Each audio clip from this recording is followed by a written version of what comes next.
Shalom. Vamos a estudiar hoy el tratado de Peah. Es el segundo tratado de la Mishnah y el primero que habla por fin de leyes de agricultura. Es el llamado tratado de Peah. Este tratado tiene 8 capítulos con un total de 69 alajás o mishnás. La palabra Peah significa extremo o lado, y en nuestro contexto se refiere a los extremos de un campo cultivado en los que debe dejarse parte de la cosecha para que los pobres la puedan recoger para ellos mismos. La Torá habla de este mandamiento en el libro de Vayikra, Levítico, capítulo 19, versículo 9.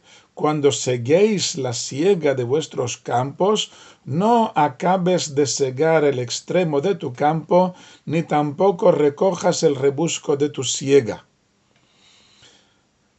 Este mandamiento se repite en el capítulo 23, versículo 22. Cuando seguéis la siega de vuestros campos, no acabes de segar el extremo de tu campo, ni tampoco recojas el rebusco de tu siega, sino que los dejarás para el pobre y el extranjero. Yo soy el Señor vuestro Dios. Pasa de singular a plural. Esto no vamos a meternos en este tema, en este contexto.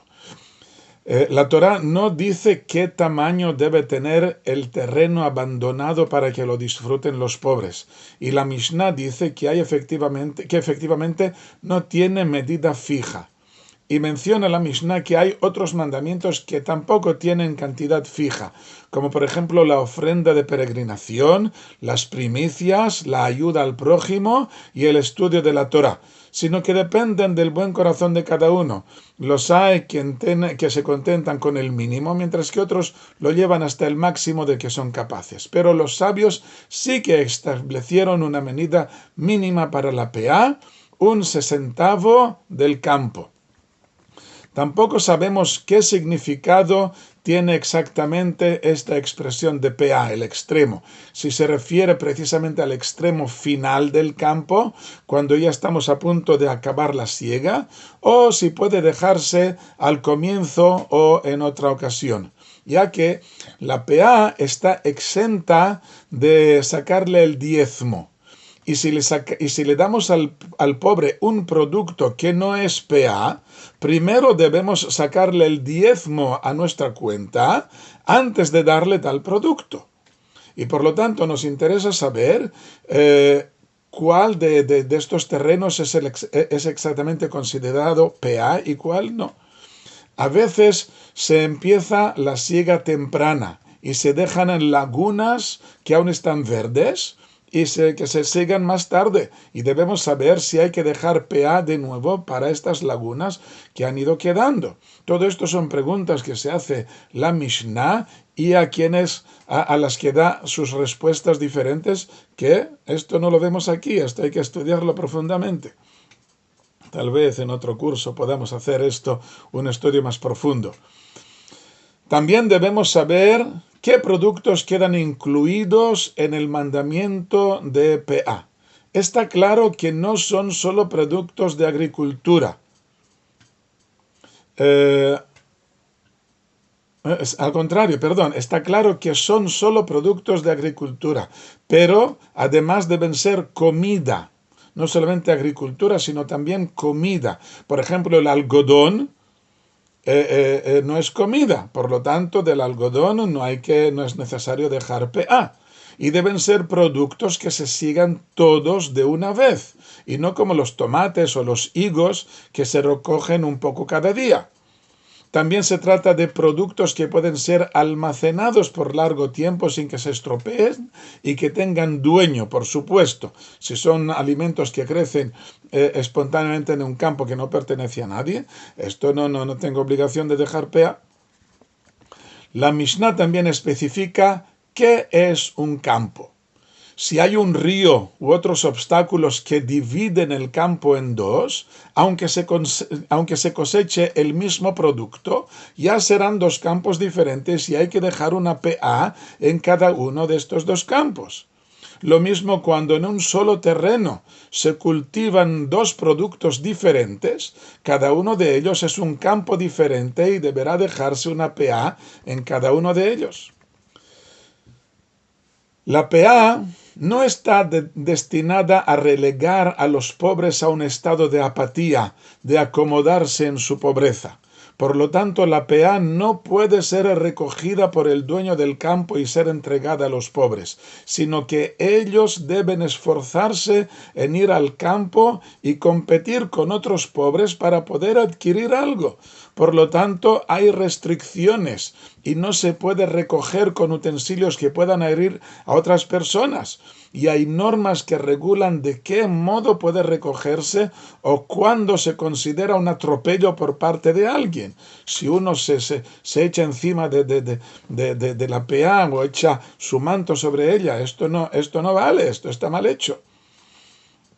Varias veces a lo largo del tratado se compara la PA con el voto, ya que una persona puede consagrar parte de su hacienda, de sus productos, al templo para satisfacer las necesidades del servicio divino.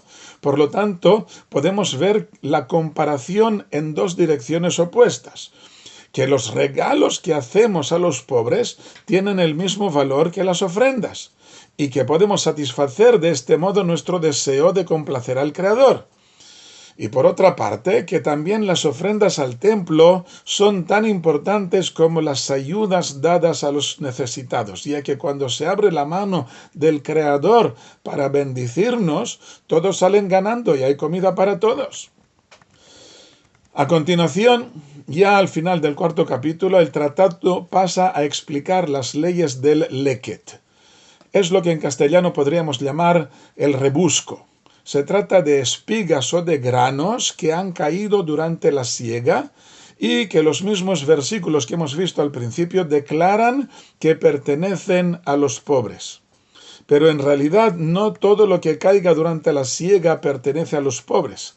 Antiguamente los segadores tomaban en su mano izquierda un puñado de la mies, mientras que con la hoz que tenían en la mano derecha la segaban. Algunas veces caían una o dos espigas de la mano del segador, y estas son las que se consideran rebusco y que pertenecen a los pobres.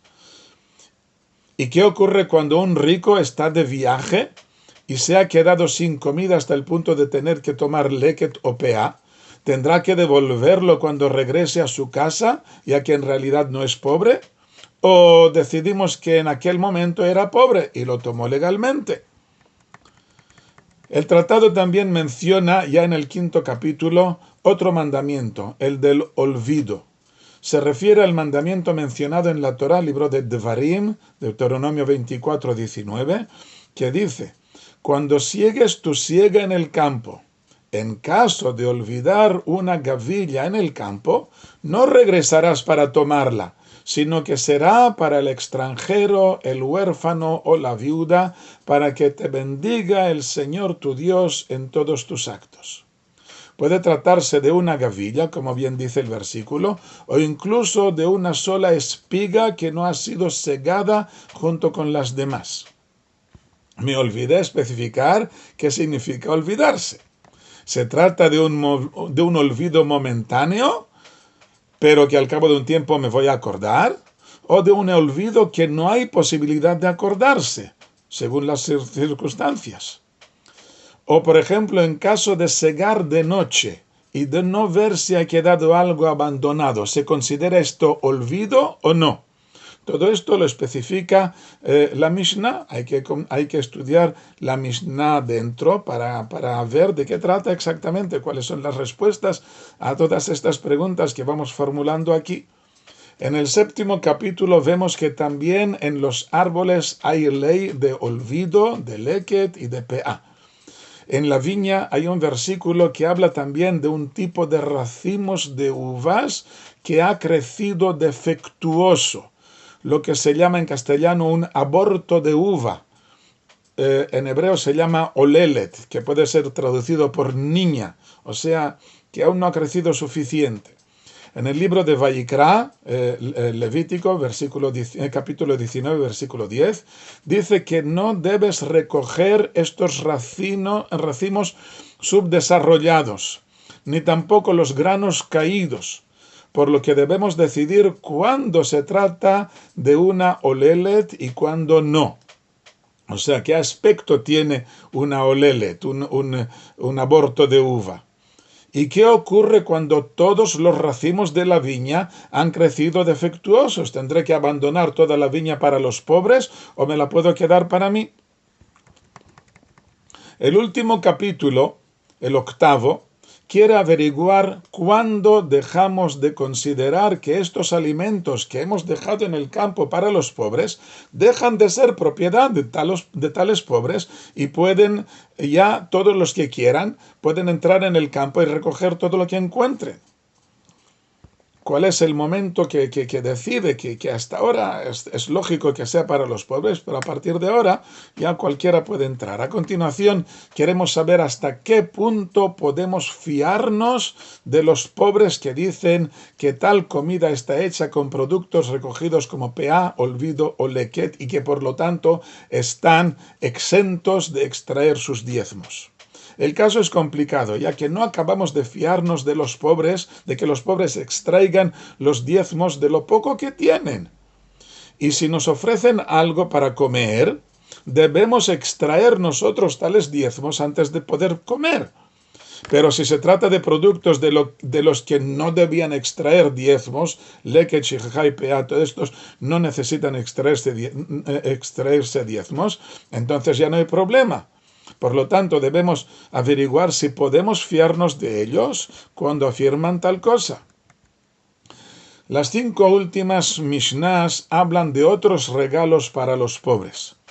Cada ciudad debe tener una ayuda en comida para los pobres que llegan a la ciudad y debemos saber cuánto es el mínimo que debemos proporcionarles a los pobres.